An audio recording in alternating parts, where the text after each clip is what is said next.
So why did I choose the 2024 Ford Raptor for my next adventure vehicle? The answer actually might surprise you.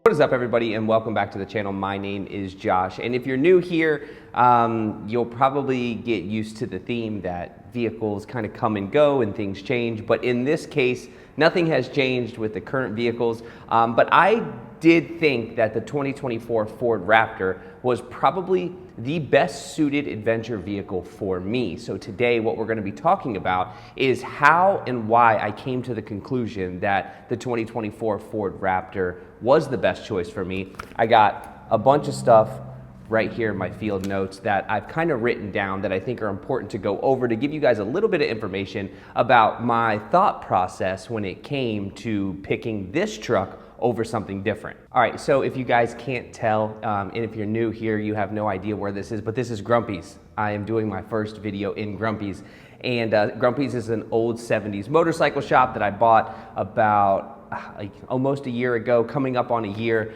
and this is the first time I've actually done a video in it. We shot some stuff in it the other day, that's besides the point, but this is the first time I'm here. Now I'm starting to learn some things. It's super hot, there's a huge echo, which I knew was gonna happen, but there is tons of traffic that drives by this road. So there's a lot of road noise. So I have the garage doors down. Anyways, I'm kind of hot, it's sweating, but I wanted to go over this with you and kind of walk you through my thought process. Now, this is not a vehicle, or I'm sorry, this is not a video that is specific for anybody looking to buy this vehicle. I'm not going over every single piece. I'm only going over the things that were extremely important to me when I was choosing a truck for my next adventure vehicle. Now, the truck part is probably the first one, and before we go down the list that I've written down, the truck thing is really important to me.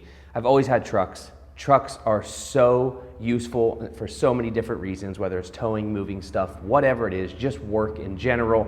But I didn't want a Gladiator again because I've already had one, and quite honestly, when it comes to towing in that vehicle, it was absolutely terrible. So I didn't want to go back down that road.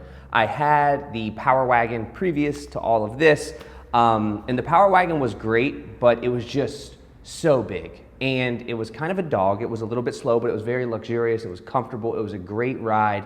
I loved it. It just wasn't like the mix of everything that I wanted. So the first couple of things that I want to talk about are very important. Right out of the gate, this thing comes with BFG KO2s. They're in the 35. I did not go with the 37 package, and I did not go with the Raptor R. I went with the 3.6 liter EcoBoost that pushes 450 horsepower and 510 foot-pounds of torque. That's enough for me. Of course that's enough for me. That's plenty, and it's super fast. And if I didn't want to go with the V8. This gas mileage is already not that good.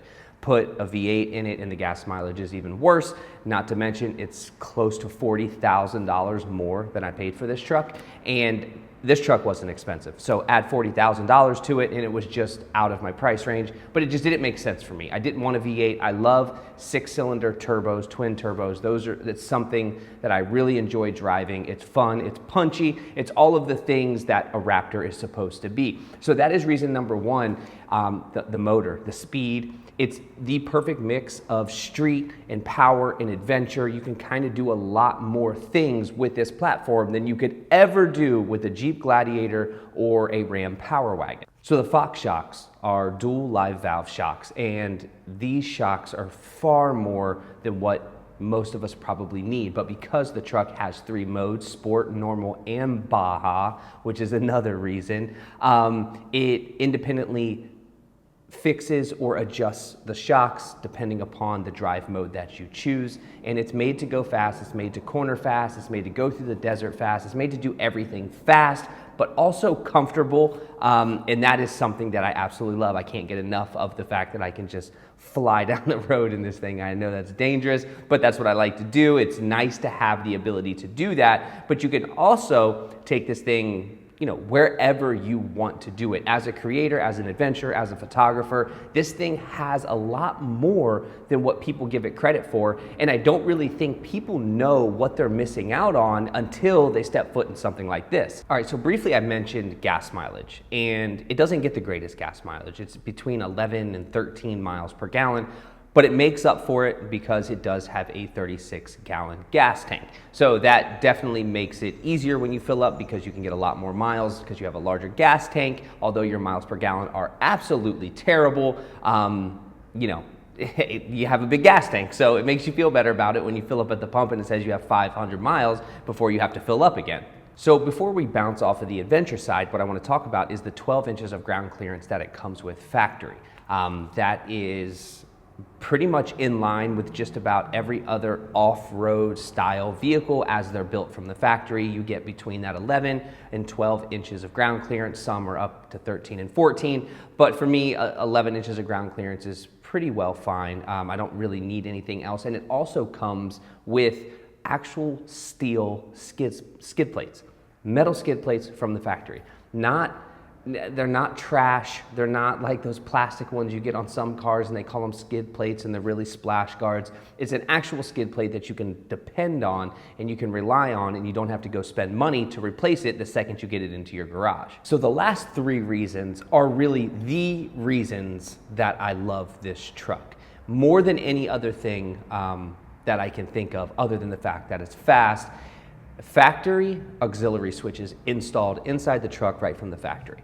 Everybody, if you have an off-road vehicle or an overland rig or an adventure rig, whatever you want to call it, everybody puts lights and they need an auxiliary control switch to control these lights.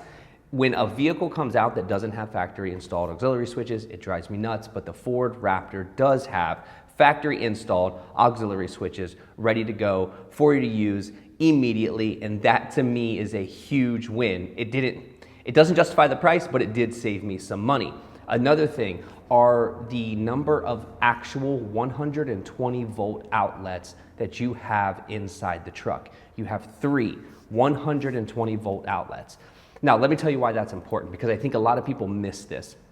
Most outlets in a car are 115 volts. And when you try to charge a large power station off of 115 volts, you're unable to do so because it's usually pulling upwards of 500 or 600 watts to charge a large power station. So when you plug it into your car, it's unable to charge it because it pulls more power than the outlet actually puts out.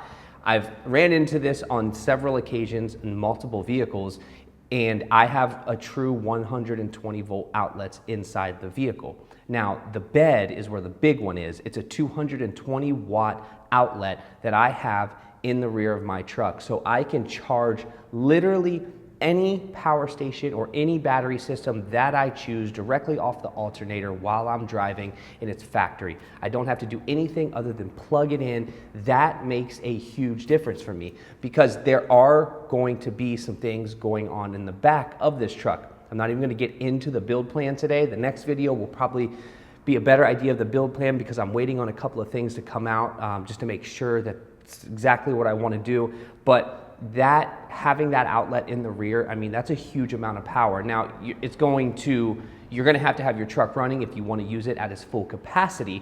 But if you're driving down the road, you can charge a power station at 600, 700, 800 watts and it'll be back charged in no time at all. All right, so the last thing that is like super, super important for me that I have used more than anything else in the truck so far, and it is the storage underneath the seat. The storage underneath the seat, I can fit my drone, my gimbal, my camera, 2 tripods, my little Lume Cube light. I can fit tons of stuff underneath the seat in the back of the truck, and it's safe. I can put my seats down and I don't even have to worry about it. Could somebody break in and get it? Yeah, probably so. But the point is that I have tons of storage already available to me for the things that I feel are important that I need to keep safe, and it's right there underneath the rear seat. I don't think you understand how much I've already used it and how important it is for me and how well designed this truck was for the adventurer. And I know that most people wouldn't consider this truck as like an adventure truck for one reason or another. You know, it's more like Tacomas and Tundras and Gladiators and Power Wagons. I'm telling you right now, this truck is hands down the most well-rounded adventure truck you could buy straight off the lot. Okay, as I said, there's a lot more to this truck than I'm getting into today. And the reason is I don't have enough time to go over every single individual item. What I'm talking to you about is why, for me, the F-150 Raptor is hands down the most well-rounded, out-of-the-box factory pickup truck you can get for an adventurer, a photographer, an overlander, whatever it may be. And you can go places fast, like really fast. And that's a lot of fun. So I want to talk about a couple of things real quick, and then I'm going to end this video. Is simply, what have I done so far? Nothing. No modifications. And for me to not touch a truck or a vehicle, I've had this thing for almost a month. I've driven it all the way down to Florida and back for a little family vacation. It was superb. It was great.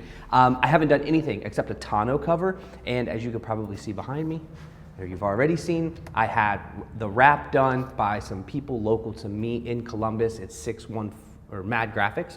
Mad Graphics 614 is their Instagram.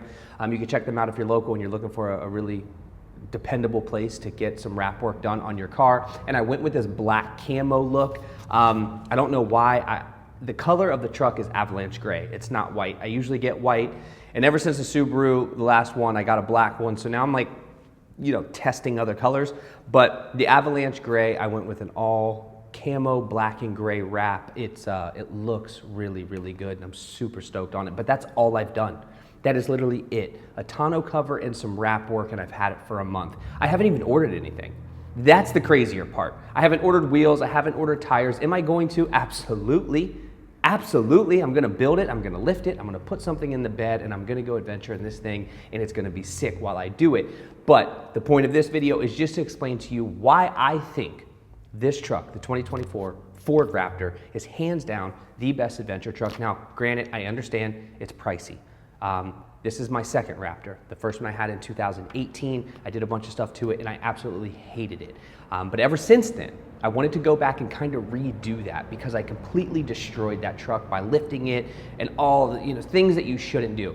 So I guess we're gonna stay tuned. Stay tuned for the build plan. Next week, we're gonna talk about the build plan for the 2024 Ford Raptor. We're gonna go through all the things that I intend to do, all the speed things I wanna do because I am gonna make it faster, I am gonna make it taller, bigger wheels, bigger tires, the same old, but just with a different platform. So if this was helpful, if you enjoyed it, please like it, subscribe, come along for more adventures. I'm gonna put my field notes away because they were extremely helpful today because I've had a lot going on. And I will see you guys next week when we talk about the complete build plan, part 1 for the 2024 Ford Raptor.